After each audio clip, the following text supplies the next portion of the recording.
always glad to have other individuals and not make the congregation here of Billington suffer through my presentations by themselves. But certainly I believe it's important for us to realize that we do have proof of what God has said in His Word when it comes to everything that He says. We may not always understand it, as the song we just sung, God moves in a mysterious way. And certainly we know that's the case. We are starting tonight a series of 3 lessons. Tonight's lesson is about 3 other lessons, but I'm going to shorten them up into one for the sake of time. I don't want to preach till midnight.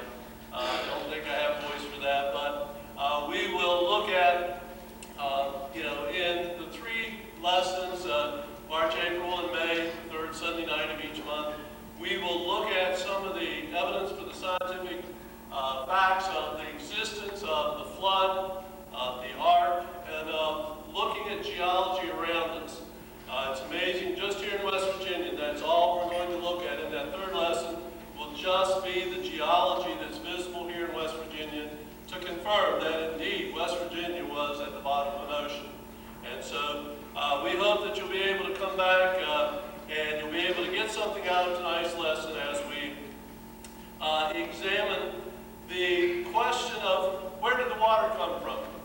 How did Mount Everest at 29,000 feet, how could it have been covered with water?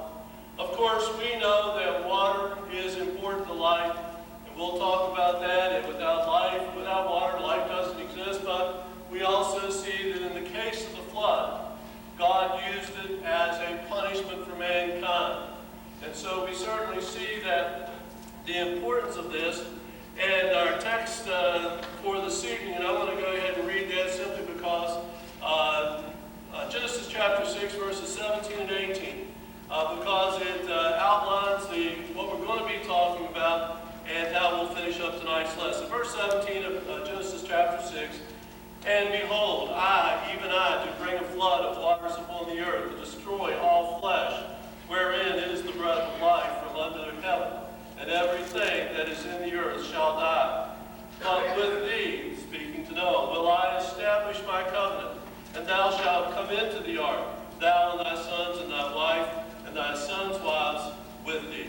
And so we see that God, after seeing the evil in the world, brought a condemnation upon mankind that he was going to destroy the whole thing. If it had not been for Noah finding grace in the eyes of the Lord, in the first part of chapter 6, of course, we wouldn't be here. Humanity would not exist because God would have destroyed all of mankind at that point.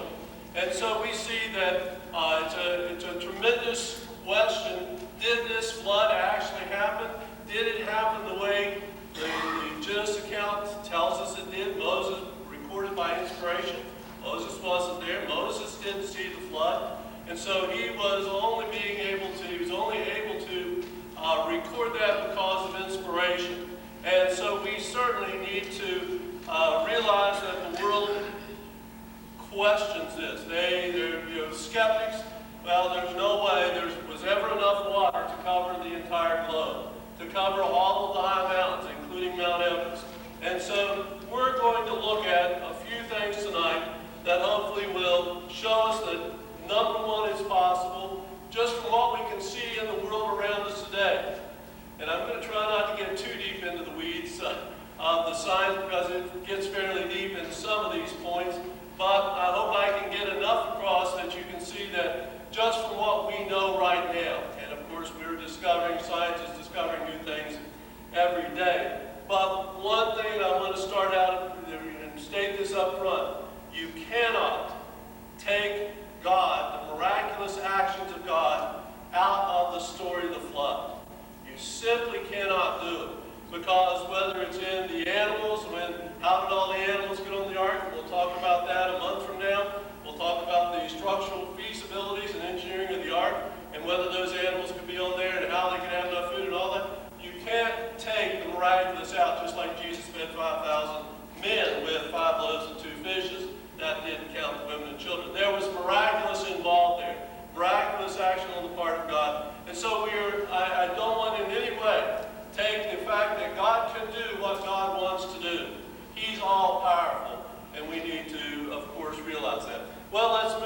quickly. This first slide is actually one complete sermon that I've delivered several times on the importance of water. And certainly we understand that water is the most abundant substance on earth, covering 72% of the earth, and then making up about 72 to 75% of our human body. And so we see that water is a very abundant substance. It's essential to life. We all know that you can only survive about 3 days, depending on how well you're hydrated and the environmental conditions you're dealing with. So you can't survive very long without water, so it's essential. Water is an extremely unique molecule. And just by taking that one point there, like I said, I've got an entire sermon on the characteristics of water, and now we can absolutely know that there has to be a God, because this molecule could not exist and have the characteristics that it does were it not for a designer who knew exactly what was going to be necessary for water to interact with all the other chemicals that we have in all living things. And of course, all living things are water-based. On this planet, and we have no other evidence of any other planets anywhere else in the universe that have been shown to have life, but water is essential to all living things on the earth. And all organisms have some method, from the simplest bacteria all the way up, of course, to even the whales who live in water, have mechanisms to control water in their bodies, to keep it at the right balance. And we can talk, like I said, you drop into human anatomy when you start talking about balancing the water levels in our body and keeping us where we need to be, getting rid of excess water, conserving excess water, and so on. It's a tremendous topic, and probably one that is worth delivering every few years, because it certainly has great importance. But that's not our topic tonight. Of course, Genesis 1:1, in the beginning God created the heavens and the earth. And we realize that God brought the earth into existence. It wasn't the product of a big bang that nothing blew up and here we all are, all the stars, all the planets, and so on. That's not how it happened. God spoke and it came into existence. And we need to, of course, acknowledge that. That's what the Bible says happens. That's what happened. And science has difficulty explaining the Big Bang and how it brought all this into existence. And more times we're seeing in scientific literature the statements like, well, we don't understand how this planet and the vast systems that are involved could just spontaneously happen because of some matter that blew off from the sun, and went drifting off into space and so on. And it's just, like I said, that's what happened. God created the heavens and earth and everything in it. Of course, we see at the end of the creation, and we're not looking at Genesis chapter 1, several lessons in that section, but in Genesis chapter 1, verse 31, God saw what he had made, everything that he had made, and behold, it was very good. He had said it was good at the end of each of the first 6 days, and then on the end of the 6th day, he said, looking at the whole thing, it was very good. And so we know that he created something very special, and of course then created man in his image, put him in the garden, then made it healthy for him, performed the first surgery, and there we are. But what did that pre-flood world look like? Well, that's where we draw a blank. That's where science draws a blank. That's where the Bible, just sort of leaves us, because it does not explain. It doesn't draw us a picture. It sort of says, it was very good, and then goes on to describe there were rivers in the garden, and everything that man needed was in the garden, and it was perfect. There was no sin. So there's a lot of things we don't know, but looking at the world of science, looking at what we can see in the world around us, there is some very extreme evidence for something called rodinia. And rodinia is, sometimes you might have heard it as Pangea. Actually, rodinia, according to the geologic time scale, rodinia happened before Pangea, but like I said, that's the weeds. I'll not get off into those. But rodinia, it's very clear. If you look at our current, land masses, it's very obvious to see that Africa obviously fits in a very convenient pattern, just like a big jigsaw puzzle, with South America, and North America, and Asia, Eurasia, and Europe.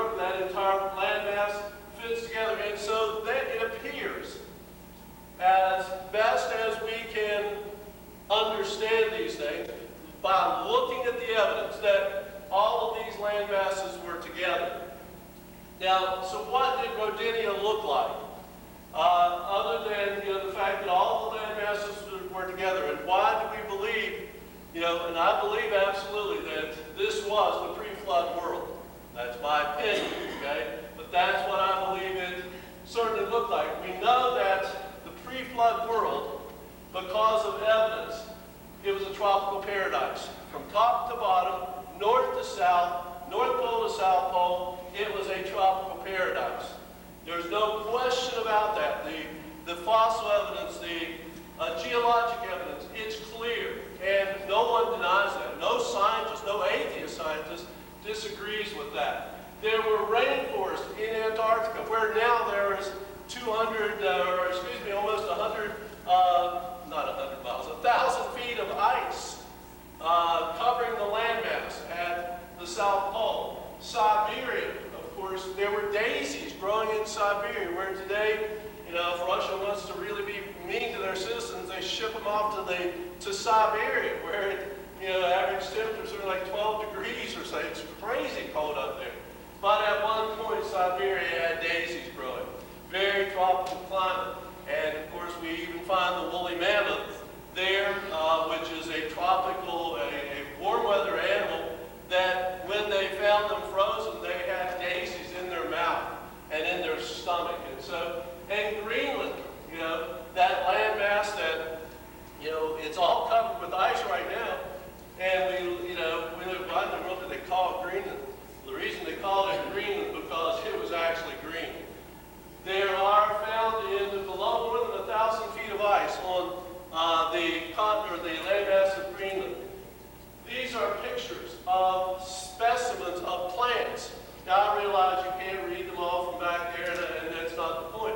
But there's 9 specimens there, and they have found hundreds of specimens of plants that are now found, or plants like them are now found in tropical rainforests. They're found in very tropical climates, and yet below the ice in Greenland, they're present. And so at one point, the evidence is conclusive. At one point, Greenland was a tropical paradise, as well as Antarctica. We find fossils of dinosaurs and trees. Matter of fact, there's coal in Antarctica. Of course, coal being formed by the compression of plant material. And what they're finding is they're finding vast amounts of coal and vast amounts of these trees from tropical rainforest, tropical type climates in those areas. And so Rodinia obviously was very unlike anything we see today. Matter of fact, from the fossil record, and this is sort of a lumping of all the land masses, South America, Africa, India, Antarctica, and Australia, the southern continents. But if you look at it, they show you 4 different fossils. A fossil of a plant, a fossil of a reptile, or 3 reptiles. But you can see across these land masses, these colors represent where those fossils are found. Where the fossils of this particular plant are found in Australia, then Antarctica, then up into India, down into Africa, and down over into South America. Which only can be logically, the only logical conclusion that you can get out of that is that those land masses were together. Those land masses were joined. And so again, part of this continent, part of the pre-flood world, I believe, is this evidence supports that. Well then, and again, I know you can't read all of this down here from the very back, but of course, here's the current arrangement of land masses. North America over here, Canada, Iceland, Denmark, Scandinavia, the Scandinavian countries, of course, Italy and all the other countries, with Africa down here. But we see the Appalachian Mountains and the Caledonian Mountains in the Scottish Highlands and in Scandinavia are the exact same mountain range. They were created or formed at the same time. Now down across the bottom, and again, this is taken from a website publication that supports the Genesis flood. Supports the fact that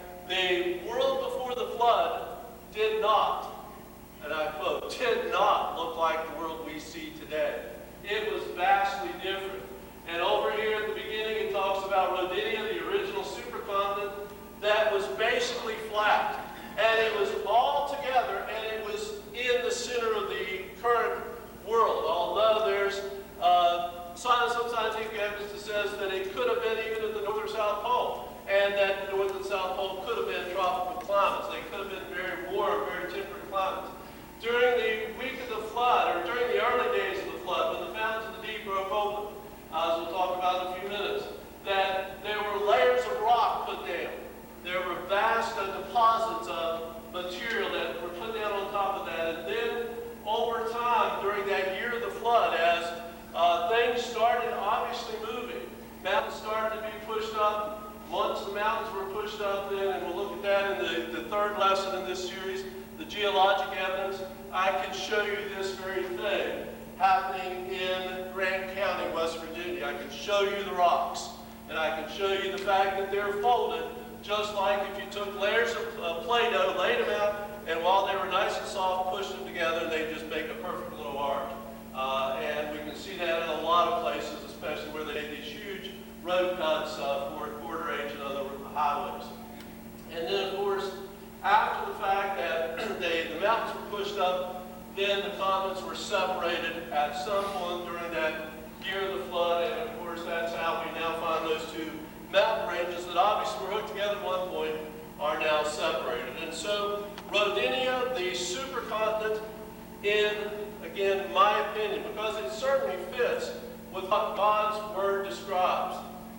Now, I'm not saying the Garden of Eden covered the entire world. We don't know that for a fact. The rivers named there now are named in the Mideast. Now, that doesn't mean those are the same rivers. The Tigris and Euphrates, that doesn't mean that at all. But it could have been the entire planet. It could have been a tropical paradise. It could have been part of the Garden of Eden that God created for man and the animals. I love this quote. This is from Jacques Cousteau. Of course, most of you my age remember Jacques Cousteau. You have to be old to remember who he was. But Jacques Cousteau, the great oceanographer and explorer of the ocean, said this: where the crust of the earth should be level.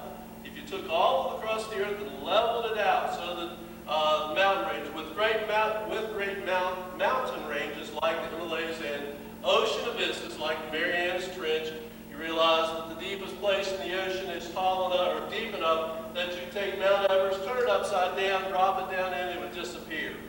It's more than 7 miles straight down to the bottom of the ocean, the Marianas Trench. But if they were all evened out, no land mass at all would show above the surface of the sea. Earth would be covered by a uniform sheet of water more than 10,000 feet thick. Now that's just taking the water that's here right now. Okay? Now we know that again, could God create miraculously additional water? Shake your heads up and down. Yes, he could have. We know that. Could he have gotten rid of the water after the flood? Yes, he could have gotten rid of the water as well. But just from the water that we see here, that's currently here, the oceanographer Jacques Cousteau says we could cover all the land masses if we took the mountains and they were not mountains, they were flat. The Appalachians weren't 3,000 or 4,000 feet tall. The Himalayas weren't 29,000 feet tall. If they were all leveled out and then the mountains were dumped into the lowest places in the oceans, we would be covered by 10,000 feet of water. And certainly, that's interesting. Whenever someone of the stature of Jacques Cousteau says that. So, given Rodinia, given that idea of the supercontinent, and then with the water we have, it would be very easy to say that the flood could have happened, could have covered the highest mountains of the then existing world. But we know that in 2 Peter chapter 3, verse 6, Peter records by inspiration, the world that then was. That means the world prior to the flood, Rodinia. That original creation, that original tropical paradise, being overflowed with water, perished. It's gone. Disappeared. Okay? It's changed. So when Noah came off of that ark, and I've had the unpleasant experience of traveling through areas during the 85 flood where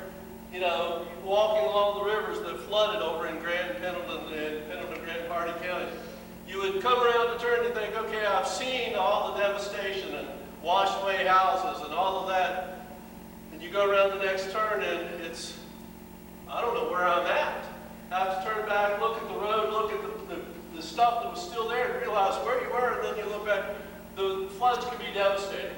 And so the world that then was perished. It ceased to exist. And so we need to realize that what we're seeing, what Noah and his sons and their wives saw when they came off of the ark, was not what they were familiar with, was not what they were used to seeing in that pre-flood world when they went on the ark. So let's look at the sources of water for flood, which is the topic for tonight. That was my introduction, Mike. Mike's famous for long introductions. That was my introduction. All right. But in Genesis chapter 7, verses 11 and 12, it says this. In the 600th year of Noah's life, in the second month, the 17th day of the month, the same day were the fountains of the great deep broken up, and the windows of heaven were opened, and the rain was upon the earth 40 days and 40 nights. And so we see in that record 3 sources of water. Now, again, were these miraculous? Don't know. But they didn't have to be. If what Jacques Cousteau says, the land was mostly flat with very low mountains or maybe no mountains at all, then it wouldn't have taken that. So there were 3 sources for the flood. And of course, those sources were the windows of heaven. Something above the world opened up, and down came water. The fountains of the great deep. And we'll talk about each of these a little bit as time allows. And then 40 days and 40 nights of rain. Now, that doesn't seem like, doesn't seem like a whole lot. But whenever you look at it, this is one of the theories, it's called the vapor canopy theory. It says that prior to the flood, in God's original creation, and one of the things that would have made it a tropical paradise from the north to the south pole was the waters above the firmament. Okay? A layer of water vapor above the earth. Now, one of the things that science now knows, and has known for quite a few years, that the aging process is slowed down by sunlight being filtered. If you don't get as much direct sunlight, you don't age as fast. Well, before the flood, there was a thick layer of water vapor that blocked out a lot of the harmful ultraviolet radiation and infrared radiation. It could have led to the extended lifetimes of pre-flood people. 969 years for Methuselah. And Noah was 600 years old when the flood began. And so on. And so was that the windows of heaven? If that water up there, that water vapor up there had been made to condense all at once, then, the collapse of that water vapor, down onto the earth could have certainly produced a lot of water. Again, scientifically, there's no way we can establish this. Again, until we get a time machine, you can go back and see. Well, the fountains of the great deep. This one's a little more interesting because science is inching closer and closer and closer and closer to saying, yep, they're there. They were there and they're still there. The fountains of the great deep. Subsurface water, 400 miles below the surface of the earth. So 400 miles straight down. All right, there's a layer, there's an ocean trapped in the rocks that is 3 times the volume of all of the water in the oceans that we see now. That's a lot of water, folks. That is a huge amount of water. And so that water was the fountains of the great deep. Again, God didn't explain it in terms of science, didn't explain it in terms of, the geological structure of the earth. And so we just have to say, well, there's plenty of water there. Could that be what it is? This is as deep as I'm going to get. This gets pretty deep. Ken Moss was asking me about this morning. Scientists have now discovered that the oceans, Atlantic, Pacific, etc., are draining into the earth. They're actually going down into the crust. they're actually going into many of these what's called subduction zones, places where two continental masses are moving past one another. But there's water going down into and seems to be replenishing this ocean down here. This ocean that's 400 miles deep. Now, if you were to drill down there, would you hit water? Well, no, you wouldn't actually, because the water is contained in, well, just about like around here. If you drill a water well, in most cases, you don't actually hit a river, you don't actually hit a stream. You're drilling down into sandstone rock, a sedimentary rock that has water infiltrating in it or through it. And so what you do is you drill a hole, you drill it down below where the water is seeping out, and you let that water collect in and you put your pump down there and you pump the water up. Well, this waterite and ring woodite are the two types of rocks that have been discovered that seem to be the holders. This is what's holding that ocean below the surface of the earth. Now, could we drill down there? We would hit it. We would hit, you could drill a well 400 miles deep. Not that you could ever afford that. But out in the eastern panhandle of West Virginia, they drill 500 and 600 feet water wells to get down deep enough to get the water they need to run their houses. And they have to be careful. If they go down about 1,000 feet, then they've got a problem, because down below 1,000 feet it's salt water. And so they have to stay above that in the freshwater zone. But is this the fountains of the great deep? Of course, we don't know. It could have been part of the original creation. We don't even know yet how this plays into the structure of the earth. Was this part of what allowed the continents to shift and move, away from the original Rodinia, that original supercontinent, to what we see today? It's simply not something that we, can know for sure.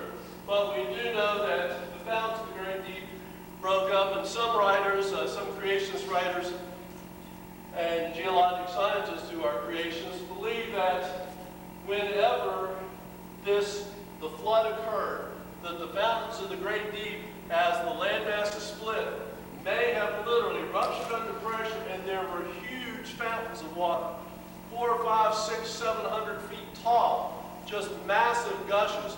I've had the opportunity to see Old Faithful in Yellowstone National Park a couple times.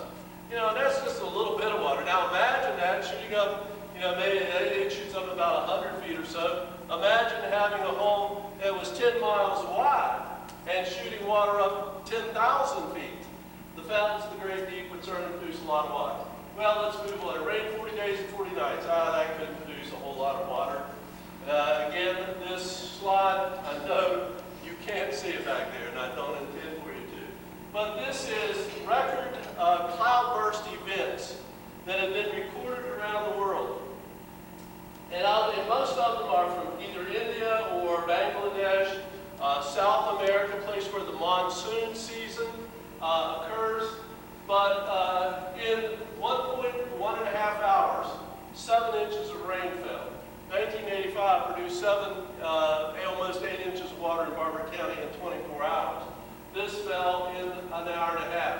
Down here, 5 hours, 15 inches. Down in this one, 13 hours, 45 inches of rain fell. Then 24 hours, 73 inches. In 24 hours, 73, I'm not very good at math, John. How many feet is that? 6? Approximately a bunch. Okay. That was in 24 hours, back in 40 days and 40 nights. 20 hours in the Bangladesh Delta, the Ganges Delta, 96.69 inches of water. That's in one cloudburst. All right? And so we see that even in our time, there are and there have been plenty examples of massive amounts of water that can be produced from the rains. Now that doesn't take into account the windows of heaven, whatever was up there, because the clouds that we see exist in what God described as the firmament. He created the firmament above the waters and from below the waters. And so that's where the vapor canopy theory support comes from. But so the clouds weren't part of the windows of heaven and would not have been part of the great fountains of the great deep that broke open. And so we can see from just the three sources that God tells us about in the book of Genesis, it's very possible. Then if you take the fact that the supercontinent was mostly flat prior to the flood. Now we know there had to be some higher areas because we know that the rivers in Eden flowed down. They flowed. Well, you can't make water flow, folks, unless you've got high going to low. Water just goes stagnant, just goes sit there. All right, so there had to be some elevation changes. But again, probably wasn't 29,000 feet like Mount Everest, or 4,300 feet, whatever Spruce Knob is. Probably not. It probably was much, much lower than that. And of course did not achieve those high elevations until the landmass is moving around when it was all very soft and running into one another, pushing up the mountains that we see today. Well, we know that, of course, in the ark, as we'll talk about next month, the ark had one job, and that was to float. That was all its job was, to float and keep it dry. And as long as Noah and his sons followed the plans the way God gave them, that he would fit that bill. But of course, we know that the world outside the ark that was being destroyed obviously was a very tumultuous place, and we can take for an assurance that all of the high mountains were covered. However that tall that was, the mountains were covered, and so we can be assured. And of course, we know, how devastating floods can be, how much damage can be produced. And I believe this is a picture from the tsunami off the coast of India back several years ago. And of course, there was nothing left. I mean, it just sort of took everything away. And so as we look at this question of, was there enough water to produce the flood of Genesis? Absolutely. Science has confirmed it. Jacques Cousteau confirmed it. And he wasn't a creationist. He was very much an evolutionist, very much an atheist as far as believing the Bible, believing the Genesis account. But certainly, even someone like that believed that there was adequate amounts of water just from what we see in the oceans today, without those other sources like the windows of heaven and the fountains of the great deep. Well, and the question again, I mentioned this at the beginning. We have to acknowledge that as Noah recorded in Genesis chapter 18, verse 14, is anything too hard for God? And the answer to that is always no. The answer is always going to be no. Right? Nothing is too hard for God. If He decides and chooses to do something, it's going to happen. Right? And so we need to acknowledge that. Nothing is too hard for God. Well, of course, we also know that God, as we wrap this lesson up, God gave a covenant. And we saw that in chapter 6, verse 12, or verse 11, that God created a covenant with Noah. He created a covenant that He would save him from the destruction that was to come, as long as he was obedient and followed the instructions, very specific instructions. Again, we'll look at some of that in the next lesson. I'll look at some of the engineering and the architectural characteristics of that structure. But as long as Noah followed the plan that God gave him, it was going to save him and those inside it. Had he deviated, had he changed, it would have just sat there like a rock. All right? Wouldn't have ever got off the ground. But so we know that God created a covenant with man. That covenant, of course, we know is the rainbow. He gave a sign of the covenant that He would not do this again. He would not bring the floods upon the earth a second time. It was a sign that He wouldn't destroy the world with water. He's going to destroy the world a second time, but it won't be with water. It won't be. It's going to be the destruction of matter, everything. As Mike's famous for saying, he said, "Let there be," and when he says, "Let there not to be, it's over. It's done. It's gone. Period. Now, that rainbow, of course, is not a sign of acceptance of a sinful lifestyle.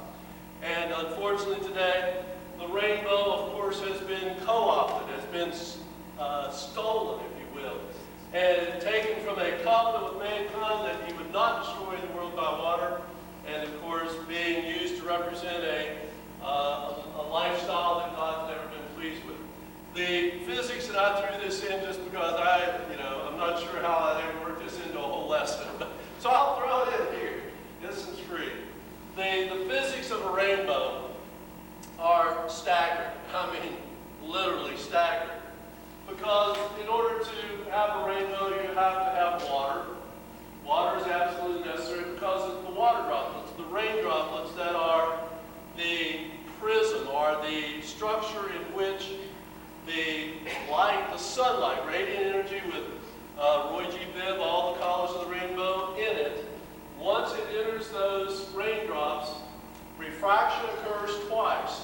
And when it comes out the other side, we have all the colors of the rainbow. Roy G. Biv, red, orange, green, yellow, blue, green, indigo, violet. All right? So we have it. You can have two rainbows at a time.